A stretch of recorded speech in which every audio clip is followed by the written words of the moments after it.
She was mocked at the firing range for being too poor, too quiet, and showing up with a rifle that looked like it belonged in a scrap yard. "You here to mop the floor?" One shooter scoffed. "Let her try. At least we'll get a good laugh," said an organizer, smirking. Even Noah Graves, the sniper legend known for 10 perfect shots at 300 meters, glanced her way and muttered, "I don't shoot against people who still load their ammo backwards." She didn't reply. She just blindfolded herself and hit 10 bullseyes without missing a millimeter. The Silvermark precision range was a monument to power, carved into the Utah desert like a steel cathedral under a sky so blue it burned. Its polished firing lanes stretched 300 meters, flanked by digital scoreboards and VIP stands where the air reeked of gun oil, bourbon, and privilege.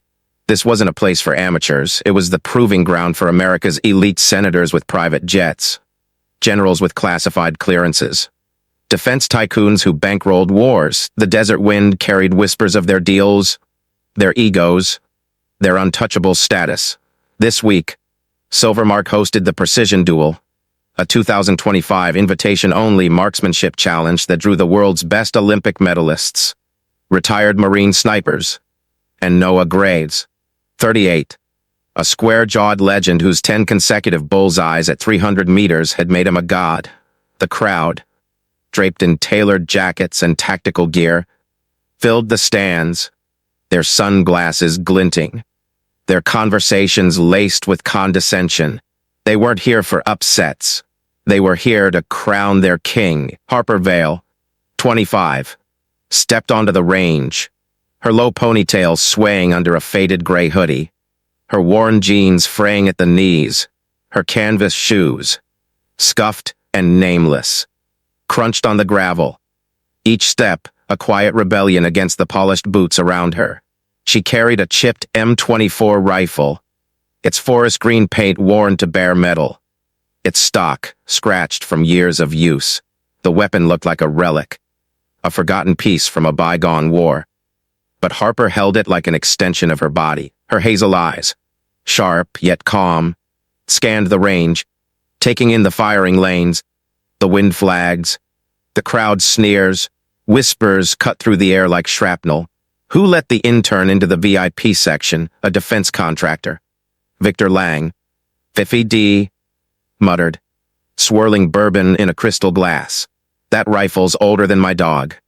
Clara Hensley, 32, an Olympic sharpshooter with a blonde braid and a custom Anschutz, chuckled. An event staffer, clipboard clutched, leaned to his colleague. "This is a sniper challenge, not a charity event." Harper's face remained still, her silence a fortress. "You're already with her, aren't you?" That quiet strength, that unyielding presence, it's electric. The mockery grew sharper as Harper approached the registration table, her cloth bag slung over her shoulder.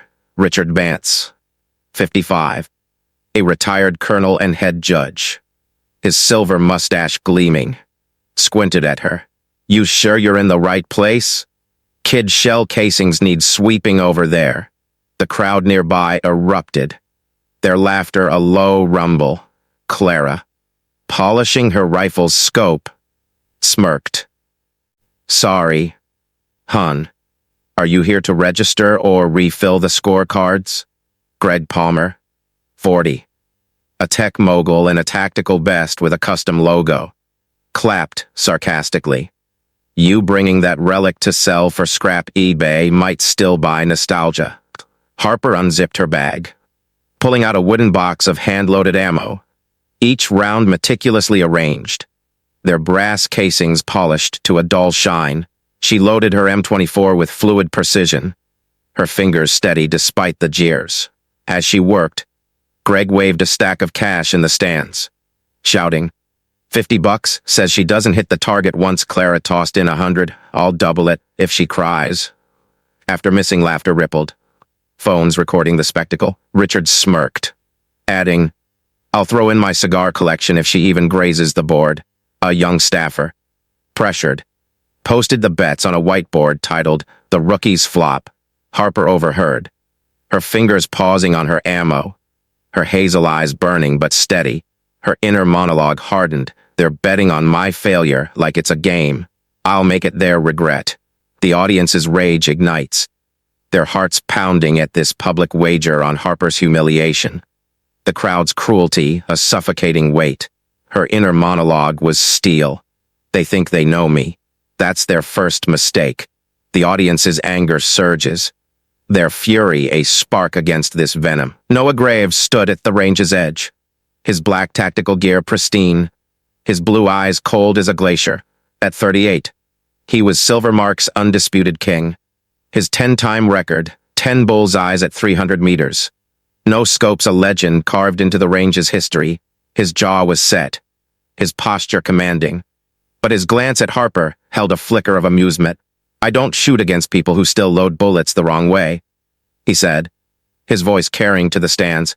The crowd roared, their applause a tidal wave. Harper met his gaze, her expression unchanged, her silence louder than their cheers. The judges huddled, chuckling behind clipboards. Let her compete for fun, Richard said, winking at Clara. She'll face Noah. At least we'll get a comedy show before the competition. Harper faced a mandatory equipment check overseen by Richard and Ellen Carver. 50. A former Army logistics officer loyal to Noah, Ellen, prompted by Richard's nod, inspected Harper's M24 with exaggerated disdain, muttering, "This thing's a hazard. Probably misfires." She accidentally jostled Harper's ammo box, scattering her rounds across the dirt. Clara called out, "Careful. Don't break the museum piece," Richard smirked, denying Harper time to reorganize. Rules are rules, move along. Harper knelt, salvaging her ammo under their gazes, her jeans streaked with dust. Ellen whispered to Richard, "She's done before she starts." Harper's inner monologue was ice. "They think they can break me with tricks. They'll learn I'm stronger." The audience's fury boils, their hearts breaking at this deliberate sabotage. The official's pettiness a searing wound. Harper nodded once, her hazel eyes steady, her inner voice calm. "Laugh now. You won't soon." The audience's rage surges, their hearts aching at this orchestrated cruelty. The precision duel's rules were merciless. 10 shots at 300 meters. No scopes. No wind adjustments after the first shot. The target's bullseye, a dime-sized dot, was a speck in the distance. Unforgiving, Noah stepped to the firing line, his custom Remington 700 gleaming like a polished blade.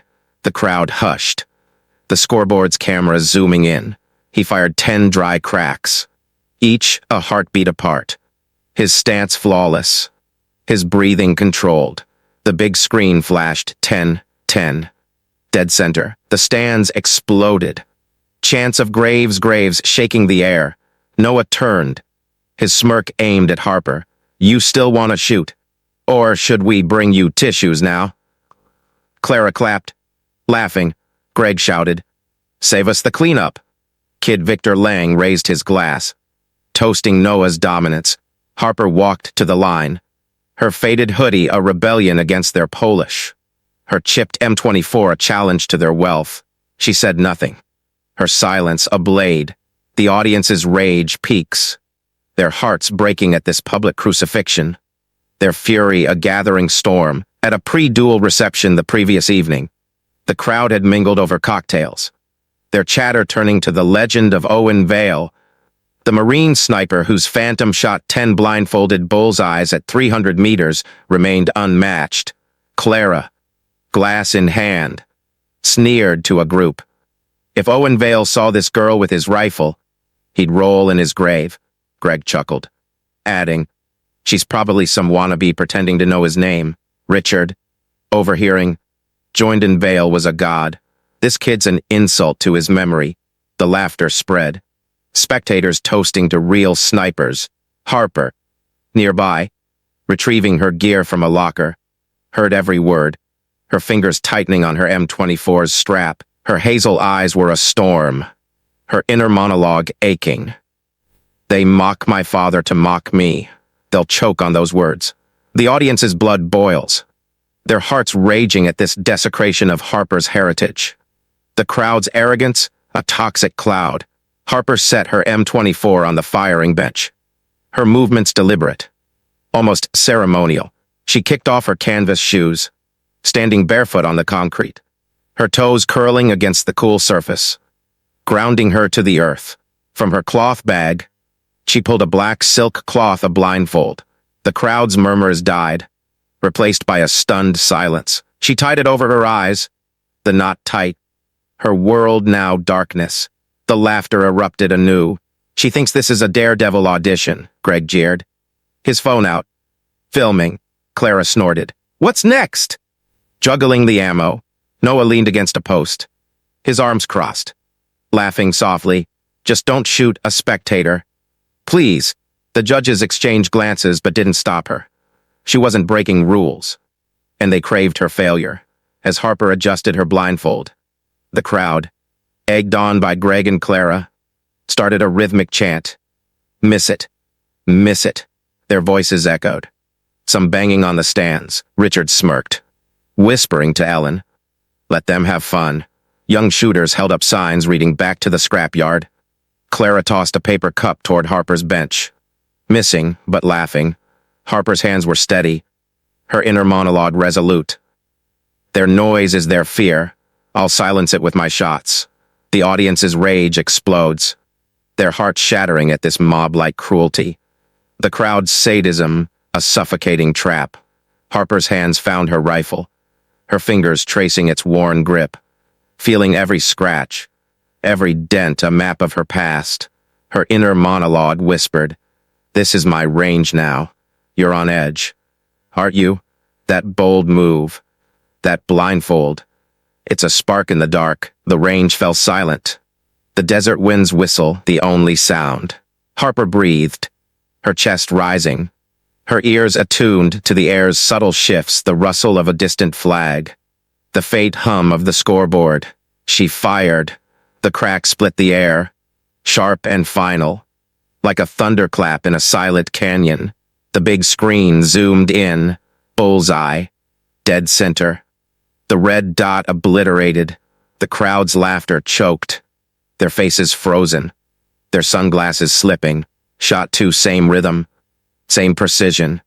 Her body a statue, bullseye. Experts leaned forward, their breaths held. Shot three, no adjustments.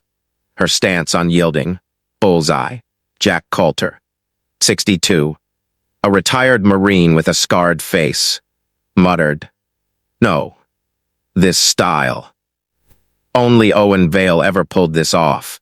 After Harper's fifth bullseye, the judge's booth erupted in chaos. Richard Vance, his silver mustache twitching, rewatched the footage, muttering, "This can't be right." Ellen Carver, her clipboard forgotten, stared at the scoreboard, her face pale. Tom Riley, 35, a younger judge, pulled up Owen Vale's archived phantom shot videos, his voice shaking. It's identical. The rhythm, the stance. She's his daughter. The crowd overheard, their whispers turning to gasps. Richard slammed his hand on the table, his authority crumbling. We misjudged her. Harper's inner monologue was calm. They doubted me. Now they're rewriting their own rules. The audience cheers, their satisfaction surging as the judge's arrogance collapses. Harper's skill rewriting their judgment. Shots 4 through 7, bullseye. Bullseye. Bullseye. Bullseye. Each shot was a metronome, a surgical strike against their pride. Clara's smirk vanished, her eyes wet, her hands trembling. Noah's jaw tightened, sweat beating on his temple, his inner monologue fracturing. She's not possible. She can't be. The audience's anticipation roars, their hearts pounding at this impossible mastery. Shot 8. Harper's breathing was a rhythm, her blindfold unwavering, her world a symphony of sound and instinct. Bullseye. The range was a graveyard, the crowd's jeers a distant memory. Shot 9. The crack echoed, the scoreboard unyielding, its red dot a testament to her precision. Bullseye. Greg's phone slipped from his hand, clattering to the ground, his bravado reduced to ash. Shot 10. Harper's final shot rang out, The sound clean, absolute, like a bell tolling the end of an era. The screen flashed 10:10. Not a millimeter off. She pulled off the blindfold. Her hazel eyes calm, her face unreadable. The desert sun catching the faint scars on her knuckles. Marks of a life unspoken. The head judge, Richard, stammered, his clipboard trembling. Only one person ever mastered that. That's the phantom shot. That's Owen Vale's technique. Harper's voice was steady. Cutting through the silence like a blade, Owen Vale didn't just leave his legacy to textbooks. He left it to his daughter. The crowd gasped. Their world upended. Their arrogance shattered. You're cheering. Right.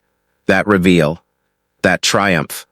It's a supernova. Owen Vale was more than a name. He was a myth. The greatest sniper in Marine history. His phantom shot, a feat no one had replicated. 10 blindfolded bullseyes at 300 meters. Each shot guided by sound, instinct, and a mind honed to perfection. He'd vanished in 2015 after a classified mission in the Middle East. His fate, a mystery. His name whispered in awe. Harper, his only daughter, had been a ghost. A rumor who disappeared with him at 17. Now she stood before them. Her faded hoodie a crown. Her chipped M24 a scepter. Noah's face drained. His record shattered. His blue eyes hollow. Clara sank into her seat. Her mockery a regret. Her inner monologue broken. I laughed at a legend. Greg stared at his dropped phone. His ego in pieces. Jack Coulter stood, saluting her silently, his eyes wet with respect. His salute a bridge to Owen's memory. The media swarmed, cameras flashing, reporters shouting Harper Vale. Owen's daughter. She didn't linger. She slung her rifle over her shoulder and walked off the range. Her barefoot steps a quiet rebellion. In the aftermath, Clara approached Harper outside the range, her blonde braid limp, her eyes red.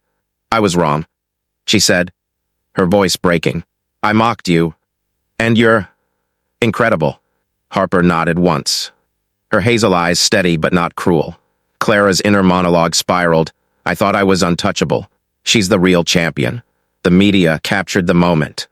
Headlines praising Clara's humility but lauding Harper's grace. Clara retired from competition, dedicating herself to coaching. Her ego humbled by Harper's excellence. The audience's hearts soar, their satisfaction peaking as Clara's mockery turns to reverence. Harper's triumph, a mirror of her strength. The audience's satisfaction surges. Their pride in Harper, a wildfire. Harper's past unfolded in fragments, pieced together by relentless journalists in the weeks that followed. Born in a small Montana town, she'd grown up in a weathered cabin, the range her playground. Owen, her quiet mentor. Her mother, a nurse, died when Harper was 5, leaving her and Owen a unit, bound by the desert's silence and the rhythm of gunfire. At 10, Harper could strip an M24 blindfolded. At 15, she matched her father's precision, her shots a mirror of his. Neighbors called her Owen's shadow, her talent uncanny, her hazel eyes carrying his intensity. At 17, Owen was called to a classified op in the Middle East. A high-stakes extraction gone wrong. Harper, already a prodigy, went as his spotter. Her skills vital. The mission imploded, ambushed. Owen presumed dead. Harper, missing. She'd spent a decade off the grid, surviving in conflict zones. From Syrian deserts to Afghan mountains, she trained rebels, saved villagers, and honed her father's techniques under aliases. Her identity buried, her inner monologue reflected. They took my father, my name, my peace, but they didn't take my aim. Silvermark was her return, her reclamation, her way of honoring Owen's ghost.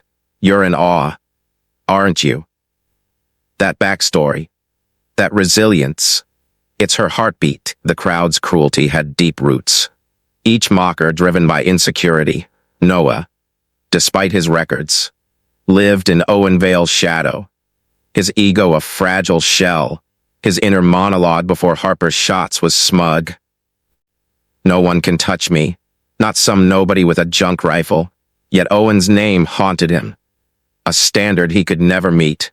Clara, an Olympian, feared fading into obscurity. Her beauty a mask for self-doubt. Greg, the tech mogul, had bought his way into Silvermark's elite. His skills mediocre, his wealth a crutch. Richard, the judge, clung to his authority, resenting anyone who defied his control. Ellen, his ally, followed orders, her loyalty to Noah a bid for relevance. Victor, the contractor, saw Harper as a threat to his curated world. Her poverty an affront. Harper's presence, poor, quiet, unpolished, exposed their flaws. Her chipped M24 a challenge to their polished facades. Her blindfolded shots were a mirror, reflecting their inadequacy. Months later, Noah faced a professional fallout at a defense expo in D.C. Sponsors dropped him, citing Harper's performance as the new standard. A panel of generals, impressed by her phantom shot, publicly questioned Noah's record. Graves was great, but Bale's daughter is the future. Noah, in a tailored suit, tried to deflect, but his inner monologue cracked. I was the king. She took my crown. His next competition saw him miss 3 shots. His confidence shattered. Industry journals shifted focus to Harper. Her blindfolded feet a benchmark. Noah took a coaching job. His legend dimmed. The audience roars, their satisfaction surging as Noah's arrogance crumbles. Harper's skill rewriting his legacy. The aftermath was a reckoning. Greg, humiliated, tried to salvage his reputation by auctioning his custom rifle collection to fund a new shooting venture. At the auction, buyers, aware of his mockery, bid low, whispering. He'd bet against Vale's daughter. The collection, worth millions, sold for a fraction, bankrupting his venture. Greg's inner monologue was bitter. I thought I was elite. She exposed me as a fool. A news outlet framed the loss as karmic justice. His cruelty returned. Harper, unaware, continued her work, her legacy untarnished. The audience's satisfaction peaks, their hearts pounding as Greg's greed boomerangs. His downfall a testament to Harper's impact. Richard, shaken, rewrote the duel's rules, ensuring no one was dismissed again. Ellen, her role in the sabotage exposed, resigned, her career tarnished. Victor Lang, his influence waning, lost contracts, his mockery a liability. Clara rededicated herself to training, inspired by Harper's discipline. Her inner monologue humbled. I was blind. She showed me what skill means. The media frenzy uncovered Harper's decade abroad saving lives in war-torn villages, training rebels with Owen's techniques, always under aliases. She never sought fame. Her modesty, a shield. The precision duels footage spread through newsreels and documentaries. Her blindfolded shots a global sensation. Studied in military academies, revered by shooters. Harper didn't compete again. She didn't need to. Her 10 shots were her statement. Her father's legacy reborn. In 2026, Harper resurfaced in Montana, running a free marksmanship camp for underprivileged teens in a dusty range surrounded by sagebrush. Her classes taught Owen's techniques. Her chipped M24 a teaching tool. Its scars a story. Students, many from broken homes, called her Coach Vale, their eyes bright with admiration. A viral news segment showed a teen girl, Maria, 14, hitting her first bullseye, tears streaming, saying, Harper believed in me. The segment contrasted her humility with Silvermark's elitism, elevating her to icon status. Harper's inner monologue reflected, I didn't shoot for fame. I shot for them. The audience's pride explodes, their satisfaction complete as Harper's legacy empowers others. Her triumph a beacon. She lived simply. Her cabin a replica of her childhood home. Her nights spent cleaning her M24. Her days teaching kids to aim not just at targets but at their dreams. Maria, her star student, won a national youth competition, dedicating her medal to Harper. her speech echoing Owen's mantra, "Aim with your heart." Harper watched from the sidelines, her hazel eyes soft, her silence a throne. In 2027, Silvermark unveiled a bronze statue of Harper Vale, blindfolded, mid-shot, at the range's entrance. The plaque read Harper Vale, the phantom shot. 2025, daughter of Owen Vale. At the ceremony, Jack Coulter spoke. "She didn't just win, she changed us." The crowd, former skeptics, now fans, applauded. Some in tears. Richard, now retired, attended, his head bowed. His past arrogance a regret. The statue became a pilgrimage site for shooters, a symbol of excellence over elitism. Harper, absent, learned of it through a letter from Maria, her inner monologue serene. "They mocked my name. Now they carve it in bronze." The audience's hearts race, their satisfaction absolute as Harper's legend reshaped Silvermark forever. Harper vanished again. Her whereabouts, a mystery. Some said she was in the Rockies, training a new generation. Others claimed she was in Africa, teaching marksmanship to peacekeepers. Her chipped M24, displayed in a Utah museum, bore a plaque, "Harper Vale's Phantom Shot, 2025." The desert sun set over Silvermark. The range forever changed. Her silhouette a legend.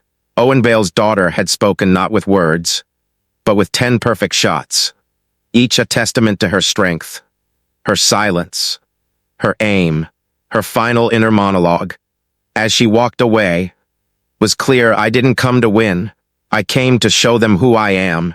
The audience's hearts soar, their awe at Harper's triumph a lasting echo. If that story made your heart race, hit like, share it with someone who's ever been doubted. Comment below. What would you have said to Noah? Subscribe for more stories where the quiet ones strike hardest. And remember, silence is not weakness. Sometimes, it's the deadliest aim.